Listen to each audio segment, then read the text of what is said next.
చైత్ర, విరాజ్ని తీసుకెళ్ళు, వాడికి రెస్ట్ అవసరం. రా కన్నయ్య, జాగ్రత్త.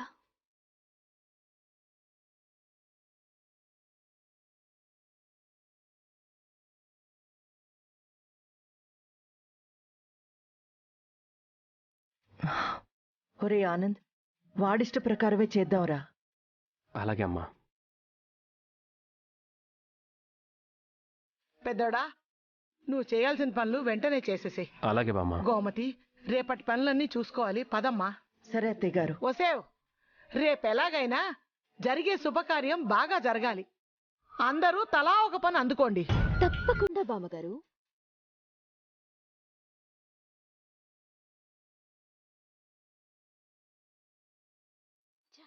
ప్లాన్ మొత్తం బావ అడ్డుపడకపోయింటే ఆ డమ్మి దాని చరిత్ర రేపు బయటపడేది. విరాజ్ వద్దన్నంత మాత్రాన ఆగిపోతామా? ఎలాగైనా మనం అనుకున్న యాడ్ ఈ ఫోటోలతో సహా పేపర్లో రేపు వచ్చి తీరాలి.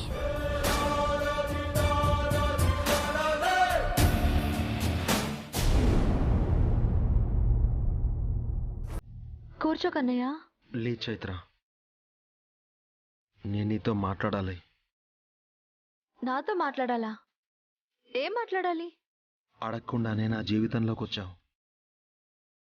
అండగా నిలబడి సహాయం చేశావు.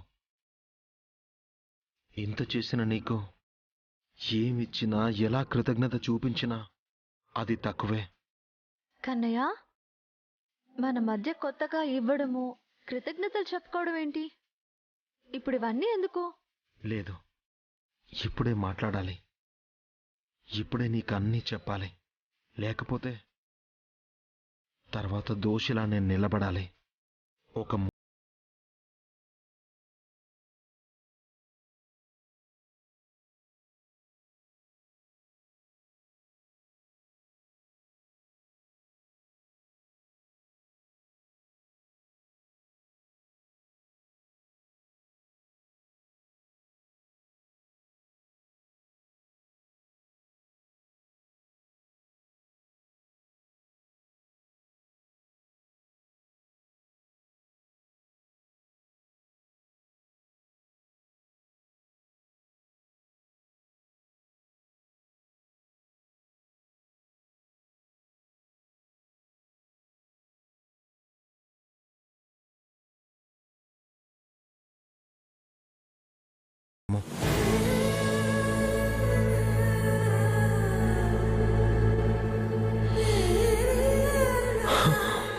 అంతలా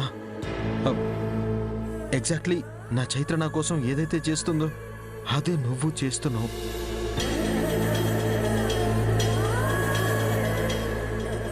అసలు నువ్వు చైత్ర కాదని మా అత్తయ్య అంత బలంగా చెప్తున్నా, మా ఇంట్లో వాళ్ళు నిన్ను చిన్న అనుమానం లేకుండా చైత్రలాగే చూస్తున్నారు అంటే దానికి కారణం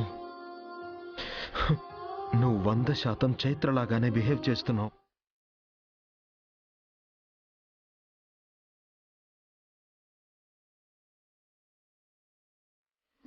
కన్నయ్య,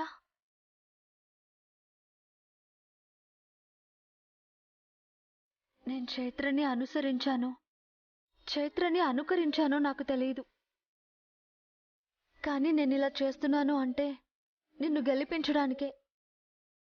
నీ విషయంలో నా ప్రతి స్పందన నా బాధ్యత కాదు, నా ధర్మం. నా వెనకాల రాజులా నిలబడిన నీకు నేను నీకు ఇవ్వగలిగేది అందరిలో నమ్మకమే కదా. అదే నేను చేస్తున్నాను. ఆ నమ్మకమే ఇప్పుడు సమస్యగా మారింది.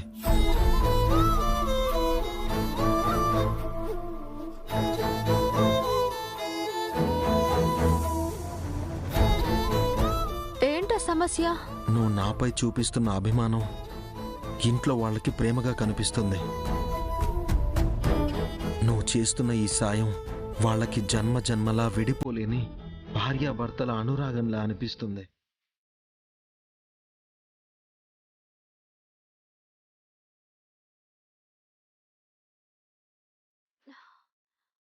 ఏంటి నువ్వు అంటుంది? నిజం, నా వాళ్ళ అందరి ముందు నువ్వు చైత్రలా నటిస్తే చాలు అనుకున్నాను. కానీ మా వాళ్ళకిప్పుడు నువ్వే చైత్రవైపోయావు.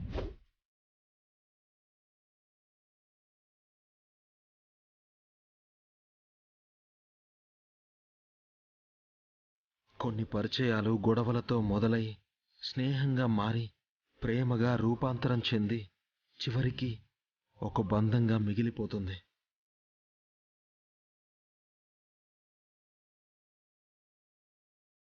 మన మధ్య ప్రాణమిచ్చుకునేంత స్నేహం ఉంది గాని మనసు పంచుకునేంత ప్రేమ ఎప్పటికీ ఉండదు.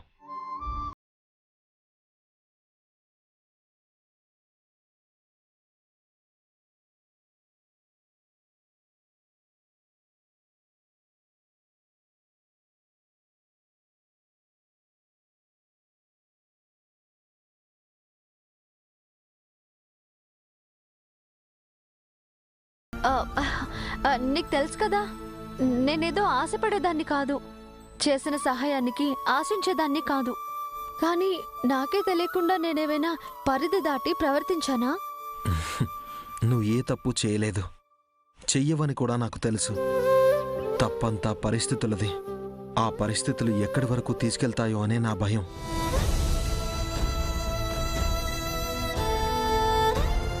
ఎక్కడ నా మనసులో చైత్రని నా నుంచి దూరం చేసేస్తారేమో అని బాధతో చెప్తున్నాను.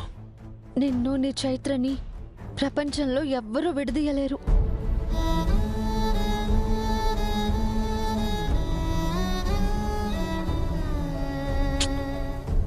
నేను ఇప్పటి వరకు అదే నమ్మకంతో ఉన్నాను.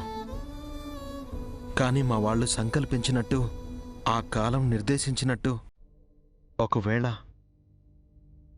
నీ మెడలో నేను ఆ తాళి కట్టేస్తే అది నా మనసులో ఉన్న చైత్రని చంపుకోవడమే అవుతుంది.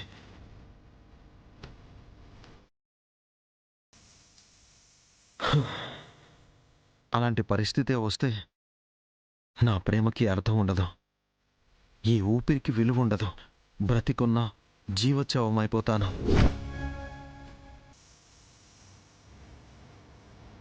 నువ్వు అనుకుంటున్నట్టు ఏమీ జరగదు. జరగకూడదనే నా కోరిక. నా మాటలకి నీకేం బాధగా లేదు కదా? ఆశ పడితే కదా బాధపడ్డానికి. నువ్వేంటో, నీ ప్రేమేంటో తెలుసు. నీ మాటల్ని అర్థం చేసుకోగలను. ఈ ఇంట్లో నేను చైత్రగా నటిస్తున్నానే కానీ చైత్రని కాదు.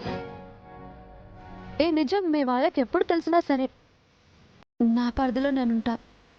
ఎందుకంటే ఎన్ని రోజులకైనా మనం విడిపోయి ఎవరి బ్రతుకులు వాళ్ళు బతకాలి కదా.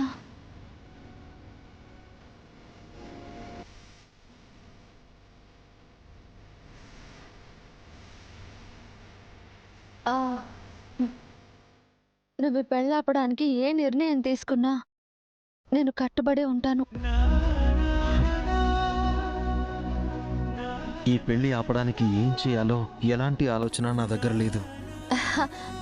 అయినా నువ్వేం ఆలోచించక్కర్లేదు. మీ అత్తయ్య ఈ పెళ్ళి ఆపడానికి ఏదో ఒక ప్లాన్ వేసే ఉంటారు. మనం ఈసారి మీ అత్తయ్య ప్లాన్ని సక్సెస్ అయ్యేలా కామ్గా చూస్తూ ఉంటే చాలు.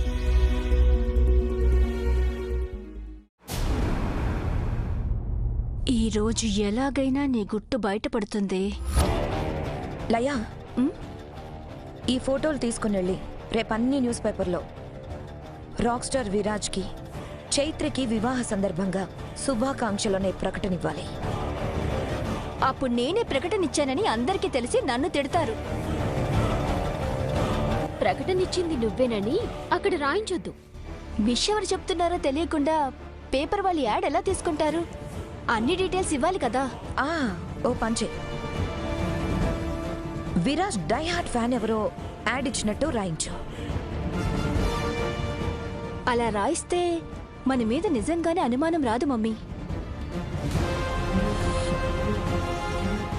ఎవరో అభిమాని పేరు రాసి ఫోన్ నెంబర్ మాత్రం నీ దగ్గర ఏదైనా ఈ ఇంట్లో వాళ్ళెవ్వరికీ తెలియని ఆల్టర్నేట్ నెంబర్ ఉంటే ఇవ్వు. ఉంది మామ్, నా దగ్గర ఆల్టర్నేటివ్ నెంబర్ ఉంది.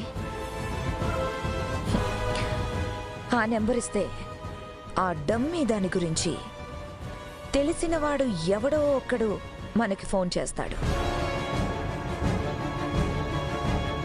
అప్పుడు దాని భాగోతం అంతా బయటపడుతుంది.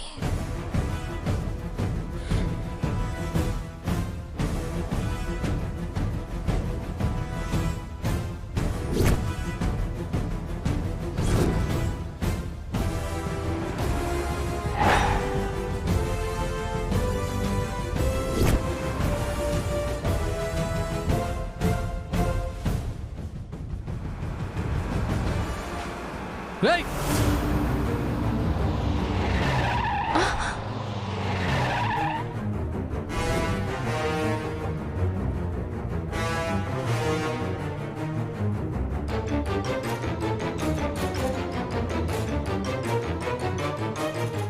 ఎవడ్రా నువ్వు? కండ్లు ఎడబెట్టుకొని నడుపుతున్నావురా? Excuse me.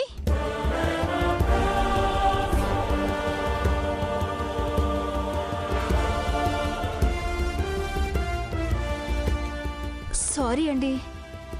సారీ మళ్ళా మా వాళ్ళు గిట్ట చూసుకోలేదు. లేదండి, మా డ్రైవరే చూసుకోకుండా డాష్ ఇవ్వబోయాడు. మీదే కాదు, మా అవలగాంది కూడా తప్పే ఉన్నది. ఏమన్నా కారు డ్యామేజ్ అయిందండి? I will pay. డ్యామేజ్ అయింది నా కారు కాదు, నా మనసు. మిమ్మల్నేనండి. మీ కారు ఏమైనా డ్యామేజ్ అయిందా అని. ఏం గాలే. Okay driver, Karthi. Okay madam.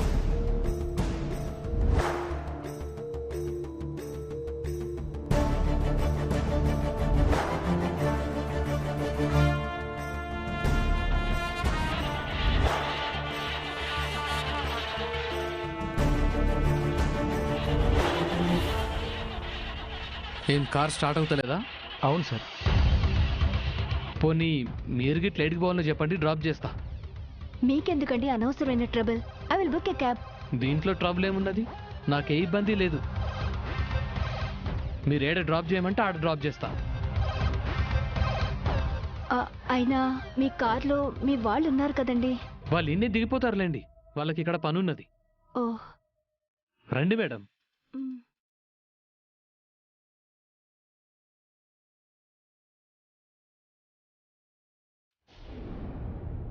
మీరు పోయి కార్లో కూర్చోరి, నేను ఇప్పుడే వస్తా. ఓకే.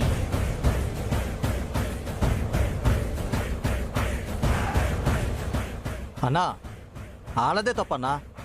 నువ్వు వాళ్ళకి లిఫ్ట్ ఇచ్చడేంది? రేయ్, అది పోరిరా, దాని సంగతి నేను చూసుకుంటా గానీ మీరు జాగ్రత్తగా ఇంటికి పోనరా. అర్థమైందన్నా.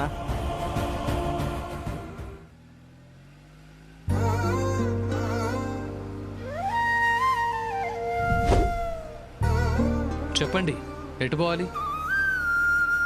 ఇంటికి పోవాలనా? ఎటు మీ ఇల్లు?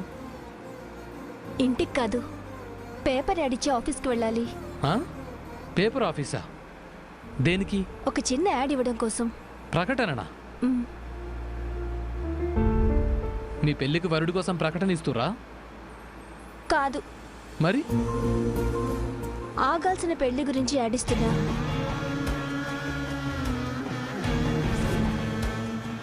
ఆగాల్సిన పెళ్లి కోసం యాడ్ ఇచ్చుడేంది? సమజ్ అయితే లేదు. మా బావ పెళ్లి ఆగాలని నేను ఒక యాడ్ ఇస్తున్నా. ఓహో, మీ బావ అంటే నీకు ఇష్టమా? అవును. బావ పక్కన మీరు కాకుండా ఇంకెవరో అమ్మాయి ఉంది. ఆ ప్లేస్లో మీరుండాలని ప్రయత్నం, అంతే కదా?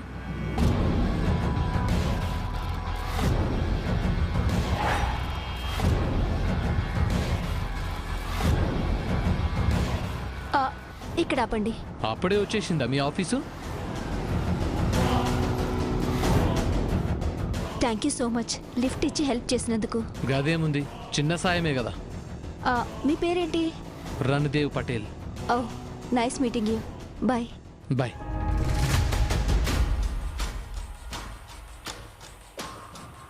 ఏమైనా ఈ పట్నం పోరీలు మస్తు ఉంటారా.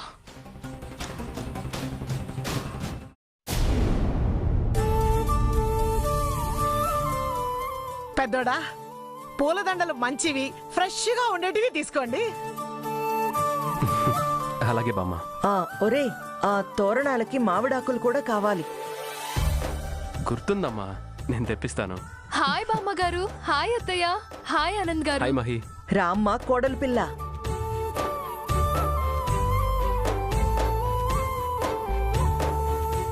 ఇప్పుడు ఎలా ఉంది రాక్ స్టార్? మీ అక్క నా మనవడి పక్కన ఉండగా వాడికి అంతా బానే ఉంటుంది కదే మనవరాలా. అవును బామ్మగారు, ఆ విషయం నాకు తెలుసు. మరి తెలిసి అడుగుతావేంటే? గుళ్ళో చూడలేదా?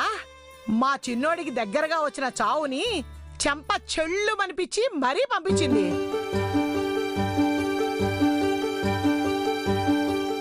చూసా, అడుగుతుంది తగిలిన దెబ్బలు తగ్గాయా లేదా అని.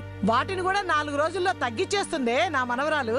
మహి, ఇప్పుడేనా రావడం? కరెక్ట్ టైంకే వచ్చిందిలే చైత్ర. అక్క పెళ్లి పనులు తనే చూసుకోవాలి కదమ్మా.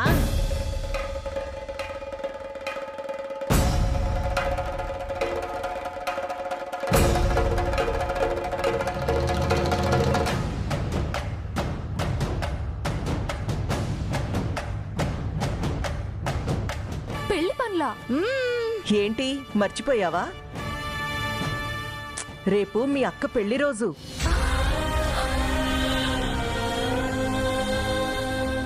ఆ శుభ సందర్భంగా మళ్ళీ విరాజు చైత్రమెళ్ళలో తాళి కట్టబోతున్నాడు తల్లి.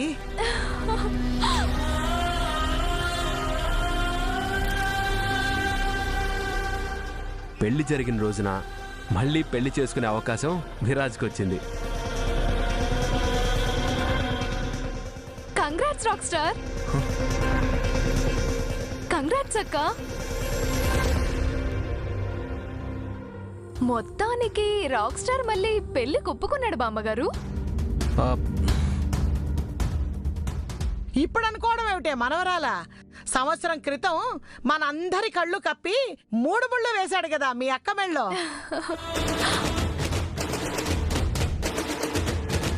అందుకే ఇప్పుడు అందరి సమక్షంలో మళ్ళీ చైత్ర మెళ్ళో తాళి కట్టబోతున్నాడు.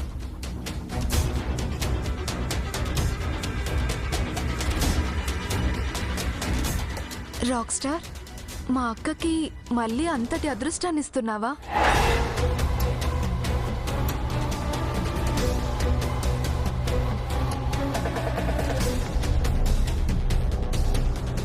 మళ్ళీ అదృష్టం ఇవ్వడం ఏంటే? ఏం లేదు బామ్మగారు, అందరికీ మళ్ళీ మా అక్క పెళ్లి చూసే అదృష్టాన్ని ఇస్తున్నావా అని అడుగుతున్నాను.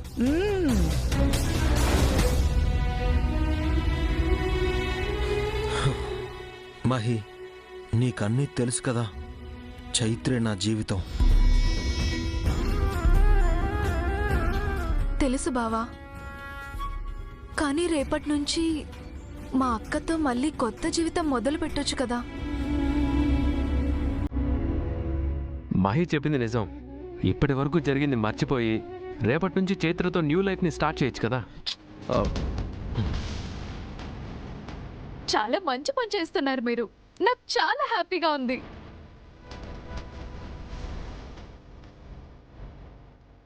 మహి, ఒకసారి ట్రావా. ఎందుకక్క? రా చెప్తాను. మనవరాలా, రాత్రికి మీ అక్కకి మెహందీ పెట్టే కార్యక్రమం ఉంది. నువ్వే దగ్గరుండి జరిపించాలి. మా అక్క మెహందీ ఫంక్షన్ కి నేను లేకపోతే ఎలా బామ్మగారు? ఖచ్చితంగా ఉంటాను. మహి, నువ్వు ఒక నిమిషం రావా? రా. ఆనంద్, ఆలస్యం కాకుండా రాత్రి కల్లా డెకరేషన్ పనులన్నీ పూర్తి అయిపోవాలి నాన్న. సరే బామ్మ.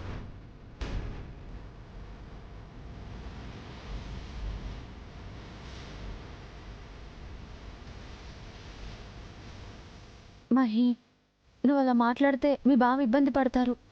అక్క, నీ మెల్లో 3 ముళ్ళు వేయడానికి ఒప్పుకున్న తర్వాత ఇంకేం ఇబ్బంది పడతాడు రాక్ స్టార్?